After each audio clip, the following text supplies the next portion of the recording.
Hi guys, it's Joanne. I am an artist who uses a robotic arm in my fine art painting practice, and today I wanted to show you my latest paintings that I did with the robotic arm. So a couple weeks ago I posted a video where I created this painting, and I'll put a link somewhere around me if you wanted to go back and watch that one. But last week I posted a video where I talked about a lot of coding that I did. So this week I just wanted to continue with the code that's already done and paint a couple more paintings, and I chose to make paintings that go with this guy. So on the computer screen behind me, I'll pop in a screenshot so you can see it as well. Basically, when my software that creates the compositions spits out all of the JPEGs that I can go through and look at, I then put them into CorelDRAW and move them around so that I can decide which ones I want to paint or which ones go together. And so you can see around there that there's a couple more. You can see this one in the corner. So I'm trying to find ones that go together, and it might look very simple that these work together, but I spend a lot of time. Let me zoom out. So you can see there's quite a few compositions that I'm moving around and seeing what works. And so the ones that I did this week, you saw when I had the image zoomed in. So there's this one, and then there's this one. So I'm now going to show you the videos of these two pieces being created, sped up. I paint alongside the robot. I use the robot to lay out the shape, and then I fill in the colors. The two things I noticed myself doing on this week's paintings was, because I'm trying to make these pieces go with another piece, I'm spending an awful lot of time tweaking the colors to make sure that they're perfect. Likewise, because the brushstrokes are being placed in the center of the shape, I'm also measuring to make sure that the shape is laid out correctly. And that actually has given me a lot of ideas. I do have the camera that comes with this robot, but I've never used it.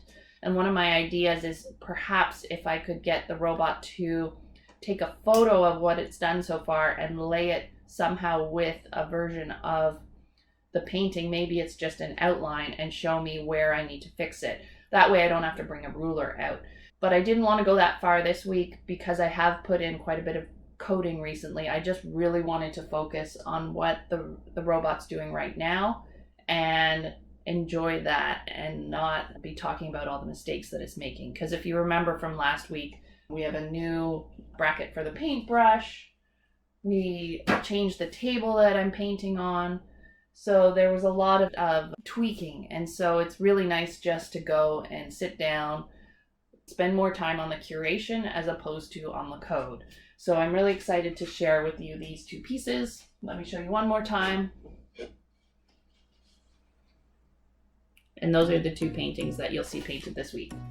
So here's the usual setup that you've seen in previous videos. It always starts with me mixing the colors for the robot.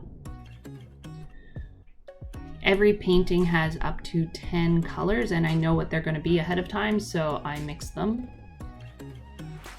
Now I put the brush in, and I find the four corners of the painting. Because the robot is not attached to the table that the painting is attached to, I need to check that every time. And so we're starting with a circle. And this paint is actually a lot more liquid than most colors, as I just noticed that it painted it quite well, or perhaps it's because the brush is sitting lower than usual. So I paint in the backgrounds, and the robot is now painting in the shapes, and then I'm just tweaking the shapes a little bit. One thing on this week's paintings that I already mentioned in the intro is that I found myself adjusting the colors a lot more. And I think that's partially because I'm trying to work on a series now that goes together. And so I keep looking back to the other paintings and trying to tweak the colors to make sure that the pieces go together.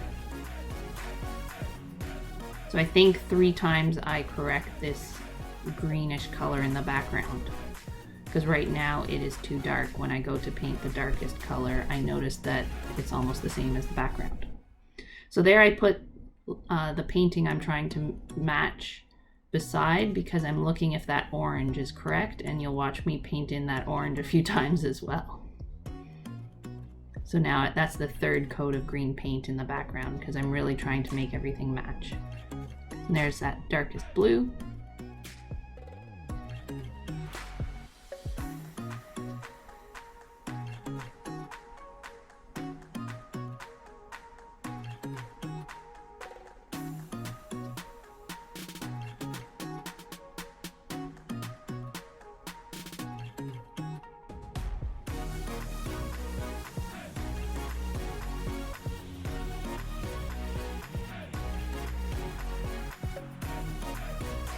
You can see where the background was. I didn't get it right to the shape I was estimating.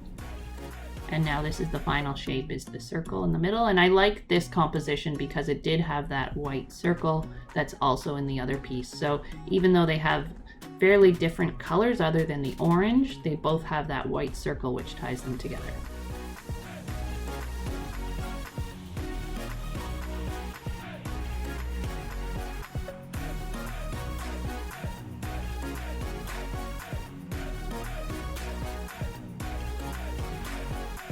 And that's the painting. So now I'm setting up for the second painting. This is on another day. So same setup where I'm mixing the colors.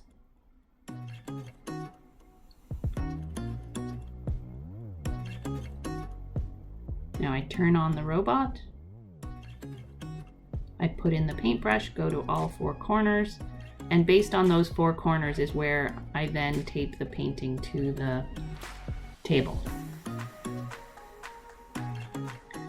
Now you'll notice I'm always pulling out a ruler to measure those shapes, and one of the ideas I mentioned in the intro is I'd love to get the robot to take a picture of the painting and actually overlay where the shape should have been, and then use that to correct the location.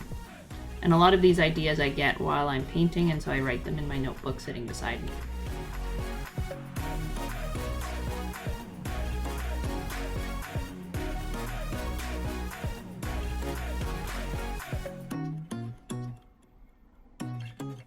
And I use a piece of cardboard to make sure my lines are straight. I just don't paint right to the edge, I paint just off of it, and that gives me a straight edge to go from, but still gives a painterly look to it.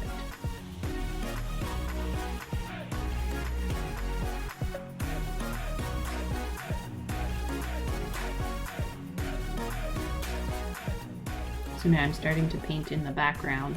It should have been the same purple, dark purple that's on that other piece, but there is a little more blue at the end of the day, but I just left it. I also have to remind myself I've painted hundreds of these abstract paintings and never really did this much matching before, but when you hang them all together they look good. So I'll try to make them look similar, but I can only do so much. Each of the colors are actually mixed from a set of primaries that I use. Golden brand acrylic fluid paint.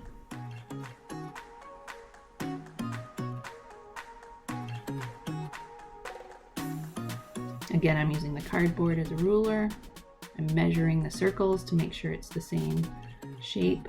The reason I'm measuring is because I do want the composition to match what I see on my screen.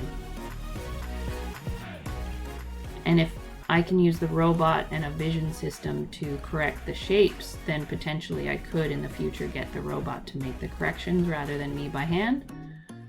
But you can only do so much at once, and so I'm happy with the way things are going right now. I did find that circle was a little bit too much covered, so you'll see me go back over the green to try to perfect those edges.